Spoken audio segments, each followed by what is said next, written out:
class, this is Miss Durley here. This is part 3 of Unit H, and this is the last screencast we have to watch to be halfway through the course. Yippee! And this is a screencast about factors that affect enzyme function. This is the last topic we need to know for our midterm. So some key ideas are that enzymes are proteins. Hopefully we figured that out. We remember the ending, just as a reminder, ACE. And because they're proteins, they have a specific 3D shape.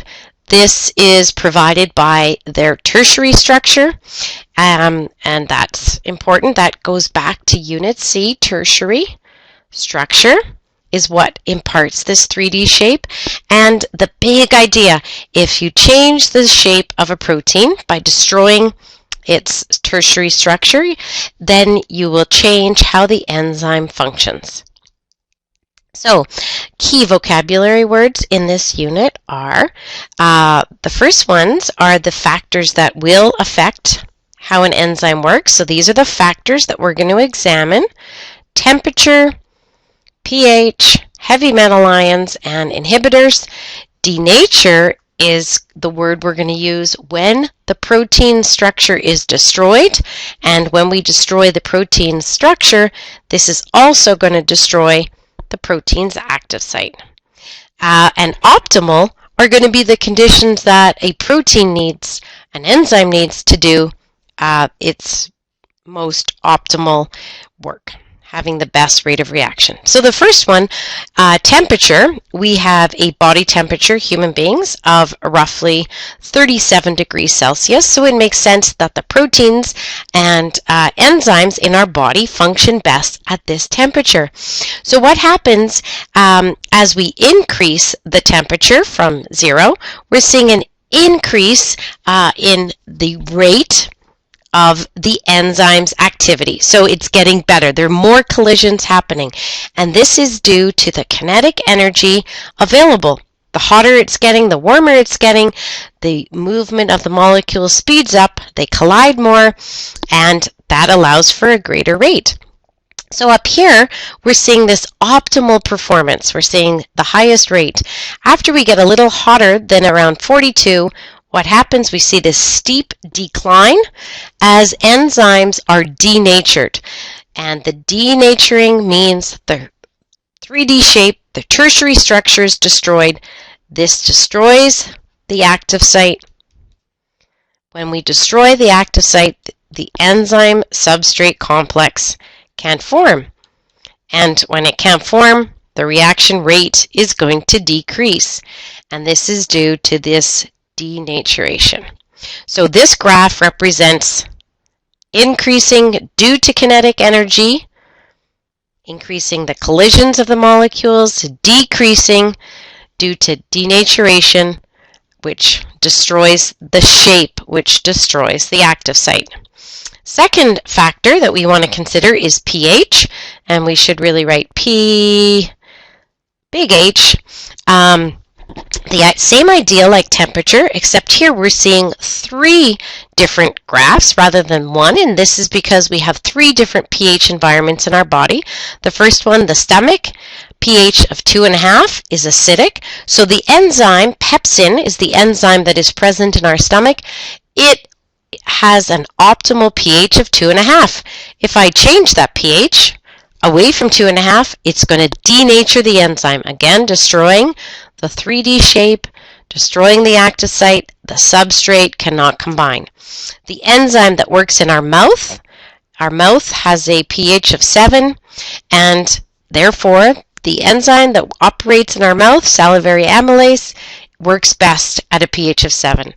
The enzyme trypsin, amongst others, is one of the enzymes that work in our small intestine, having a pH around 8, 8.5, a basic pH.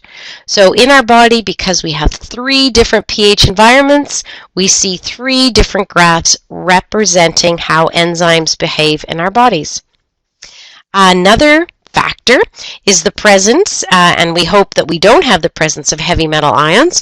They disrupt the electron configuration in our proteins, and that denatures, again, keyword, destroys the protein structure the same way an acid could denature a protein or a base if it wasn't designed to work in an acid or a base.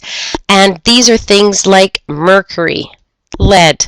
And mercury is a good reason why you only want to eat fish once per week, right? One fish a week. More than that, you're ingesting too much mercury because of the pollution in our oceans. So again, the presence of heavy metal ions disrupt protein structure, denature the protein, destroy the active site, therefore reduce the enzyme's rate of reaction.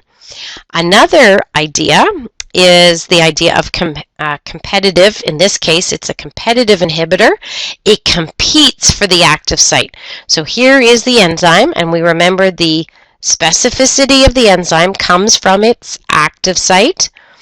And a competitive inhibitor is a molecule that has roughly the same shape. It's not the substrate, obviously, but it has some similarity in shape. It occupies the active site and competes with the substrate. So if we add in a competitive inhibitor, it's going to decrease, the rate of the reaction. So we call it competitive because it's competing for this area on the enzyme.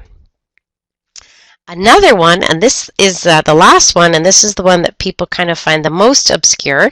This idea is the idea of how much enzyme and how much substrate I add.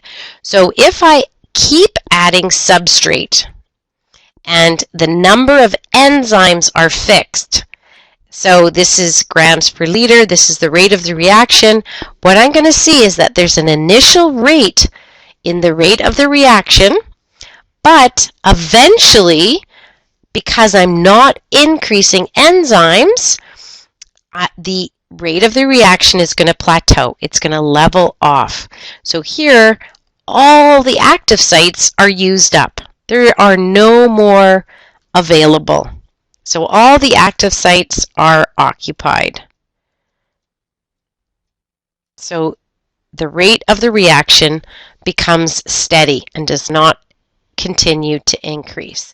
And the same, I could change this and I could put enzyme concentration. It would be the same situation. So in this case, in the substrate concentration, the enzyme, the amount of enzyme present is what limits the reaction. When I have enzyme concentration, then this amount of substrate available will limit the rate of the reaction. So, just a reminder, denaturation is when the shape of a protein is changed, and the factors that can change a protein structure were temperature, optimal being 37, pH, the presence of heavy metals. These things will denature, destroy the protein structure permanently. One more time, really important idea, crucial. If you change the shape of an enzyme, you change its active site, the active site will no longer be able to allow the substrate will not fit in anymore. And even though enzymes are made by living things, we don't say that enzymes die because they're not really alive. They are a protein. So, can you explain how a protein's three-dimensional shape relates to how it works as an enzyme? Can you provide, sorry for the typo, oopsie-doozles, examples, note the typo, of factors that can affect a protein's 3D shape? Can you represent how these factors change the enzyme activity using graphs? Thinking about the midterm, write some options for you, PLOs, review sheets, diagrams, your old quizzes, go over those questions, the notes that you've taken, the notes that you have. And if you have questions, now is the time to ask them. Hope that helped.